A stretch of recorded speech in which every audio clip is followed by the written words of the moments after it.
Last time Thrissur പോയപ്പോഴത്തെ video ആണിത്. നിങ്ങൾ വിചാരിക്കുന്നുണ്ടാവും ഞാൻ ഇങ്ങനെ മുടിയൊക്കെ കാണിക്കുമ്പോൾ ഒരു ട്രാൻസിഷൻ വീഡിയോ ആണെന്ന്. സത്യം പറയിച്ചാൽ അത് തന്നെയായിരുന്നു എൻ്റെയും പ്ലാന്.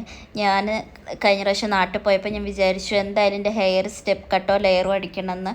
ഞാൻ ഭയങ്കര എക്സൈറ്റഡായിരുന്നു പോയത്. ഞാനും പിന്നെ ജീന ചേച്ചിയും ഉണ്ടായിരുന്നു.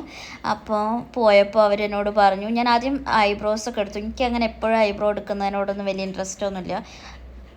ഞാൻ അത്രയും ബോറാണെങ്കിൽ എന്നെ കാണാൻ ഭംഗിയില്ല എന്ന് എനിക്ക് തോന്നണമെങ്കിൽ മാത്രമേ ഞാൻ പോയി എടുക്കുകയുള്ളൂ. അതും ചിലപ്പോൾ 6 മാസം കൂടുമ്പോഴോ അല്ലെങ്കിൽ അങ്ങനെയൊക്കെ ആയിരിക്കും ഞാൻ അധികം എടുക്കൽ.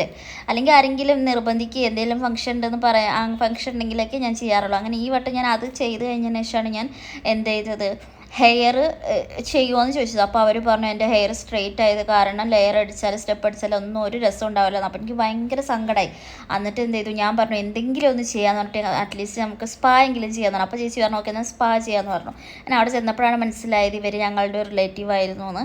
എനിക്ക് ഭയങ്കര ഇഷ്ടപ്പെട്ടു. സ്പാ എന്ന് മാത്രമല്ല മസാജ്, അടിപൊളി മസാജ്. എനിക്ക് ഭയങ്കര ഇഷ്ടമാണ് മസാജ്. ഇവരിത് പറഞ്ഞാൽ തലയ്ക്ക് മാത്രമല്ല കൈക്കും ബാക്കിലും ഒക്കെ മസാജ് വന്നു.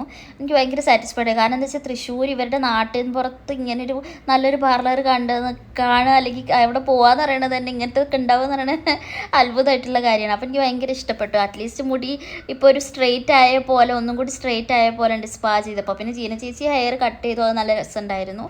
പിന്നെ അത് കഴിഞ്ഞിട്ട് പിന്നെ ഞാൻ 100% ഹാപ്പി അല്ല, ബിക്കോസ് മുടി കട്ട് ചെയ്യണമായിരുന്നു. എന്നാലും ഞാൻ ഹാപ്പി ആയിരുന്നു. എന്നിട്ട് നമ്മൾ തിരിച്ച് പിന്നെ പോയി.